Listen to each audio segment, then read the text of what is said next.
Assalamualaikum warahmatullahi wabarakatuh. Perkenalkan, saya MC Pak Agustio, mahasiswa program studi pendidikan agama Islam semester 3 kelas A, Universitas Islam Negeri Syawasil Kediri. Pada kesempatan ini, saya akan menyampaikan materi pendidikan agama Islam dengan judul Rukhsah, kemudahan dari Allah Subhanahu wa Ta'ala dalam beribadah kepadanya. Sebelum kita masuk ke pembahasan, alangkah baiknya kita berdoa terlebih dahulu dengan harapan semoga kita semua diberikan oleh Allah ilmu yang bermanfaat dan barokah.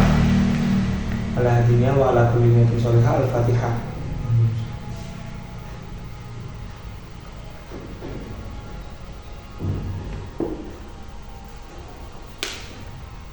Islam adalah agama yang penuh rahmat dan kemudahan.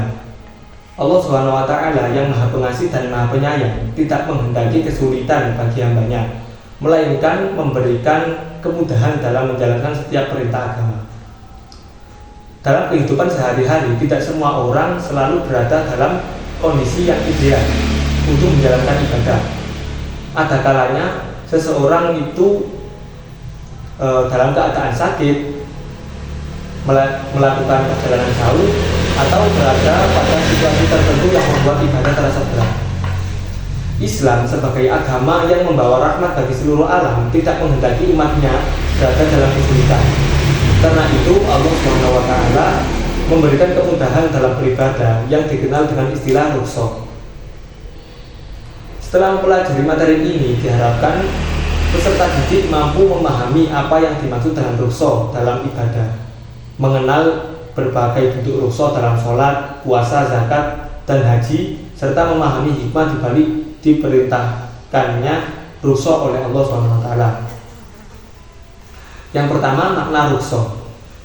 Secara bahasa, rukhsah berarti keringanan, sedangkan secara istilah, rukhsah adalah perubahan hukum dari ketentuan asalnya karena adanya kondisi tertentu dengan tujuan memberikan kemudahan kepada hambanya. Kemudahan ini bukan berarti seseorang dapat meninggalkan ibadah, akan tetapi seseorang hamba tersebut harus menyesuaikan dengan aturan syariat yang telah ditetapkan. Allah Subhanahu wa Ta'ala berfirman dalam surat Al-Baqarah ayat 286 yang berbunyi la yukallifullahu nafsan illa wus'aha, yang artinya Allah tidak membebani seorang hamba melainkan sesuai dengan kesanggupannya. Nah, ayat tersebut menegaskan bahwa Islam tidak dimaksudkan untuk memberatkan umatnya dalam menjalankan ibadah. Rukhsah dalam sholat. Dalam ibadah sholat, rukhsah diberikan kepada orang yang sedang dalam perjalanan jauh atau orang yang mengalami sakit. Seorang musafir diperbolehkan untuk mengqashar dan menjamak sholat. Qashar di sini adalah meringkas sholat yang asalnya 4 rakaat menjadi 2 rakaat. Sedangkan jamak di sini berarti menggabungkan 2 sholat fardu menjadi satu waktu. Misal sholat duhur digabung dengan asar dan sholat maghrib digabung dengan isya. Sementara itu, orang yang sakit tetap wajib melaksanakan sholat, namun dapat menyesuaikan caranya sesuai dengan kemampuannya. Nah, seperti sholat sambil duduk atau bahkan berbaring. Orang yang sakit diperbolehkan sholat dengan duduk apabila tidak mampu sholat dengan berdiri. Nah, jika seseorang tersebut tidak mampu sholat dengan duduk, maka diperbolehkan dengan berbaring. Itu. Hal ini menunjukkan bahwa kewajiban sholat tetap ada, tetapi pelaksanaannya sesuai dengan kondisi masing-masing. Nah, selanjutnya, rukhsah dalam puasa. Rukhsah dalam puasa diberikan kepada beberapa golongan seperti orang sakit, musafir, perempuan yang sedang haid atau nifas, wanita hamil dan menyusui, serta orang lanjut usia. Nah, mereka semua diperbolehkan untuk tidak berpuasa dengan ketentuan menggantinya di hari lain atau membayar fidyah sesuai aturan syariat. Yang selanjutnya, rukhsah dalam pelaksanaan zakat.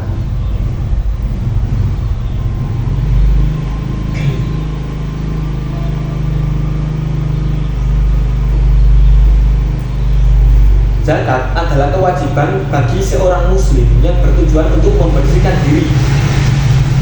Selain menjalankan perintah Allah SWT, zakat juga memiliki peran sosial, yaitu membantu orang yang tidak mampu dan kelompok lain yang berhak menerima sesuai dengan aturan syariat. Nah, rukso yang pertama yakni zakat fitrah dapat dibayar dengan uang. Meskipun biasanya zakat fitrah dibayar dengan menggunakan makanan pokok seperti beras, gandum, tergantung daerahnya. Nah, zakat juga bisa dibayar dalam bentuk uang yang nilainya sama dengan harga makanan pokok tersebut. Loh. Yang kedua, zakat dapat wakil pembayaran. Pembayaran zakat dapat diwakilkan kepada lembaga amil zakat. Hal tersebut memudahkan muzaki, orang yang zakat, dapat dalam menyalurkan hartanya kepada orang yang berhak. Yang ketiga, waktu pembayaran fleksibel. Waktu pembayaran zakat fitrah dapat dimulai sejak awal bulan Ramadan hingga sebelum sholat hari raya Idul Fitri.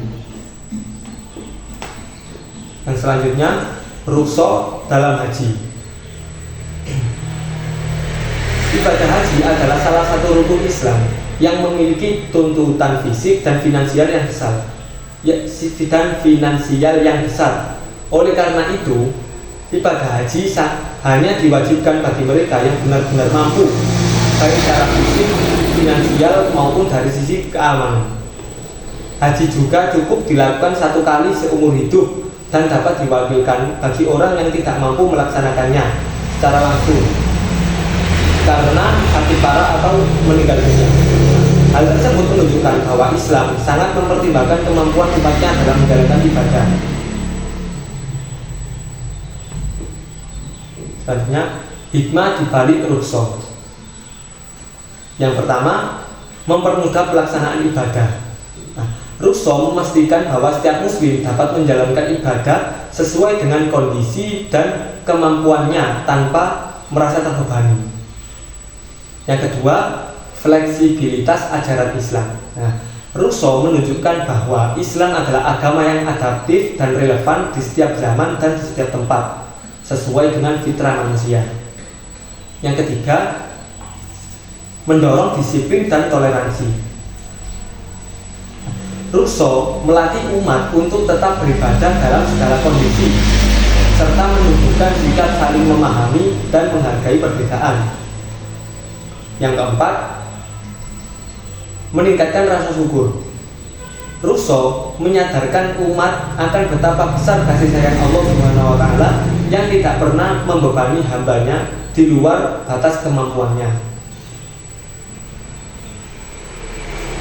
Selanjutnya, ringkasan simpulan. Rukso adalah bentuk kasih sayang Allah SWT kepada hambanya. Kasih sayang tersebut berupa kemudahan. Kemudahan ini bukan berarti seseorang itu bisa bermalas-malasan, melainkan kemudahan tersebut dengan tujuan agar umatnya tetap dapat menjalankan ibadah sesuai kemampuan dan kondisinya. Kemudahan ini berlaku di berbagai aspek ibadah, seperti di ibadah puasa, ibadah zakat, dan ibadah haji. Dengan memahami rukso, kita semua dapat menjalankan ibadah dengan hati yang tenang dan penuh rasa syukur.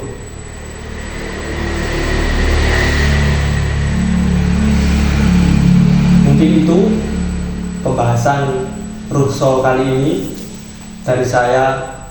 Kurang lebihnya mohon maaf. Saya pamit undur diri. Wassalamualaikum warahmatullahi wabarakatuh.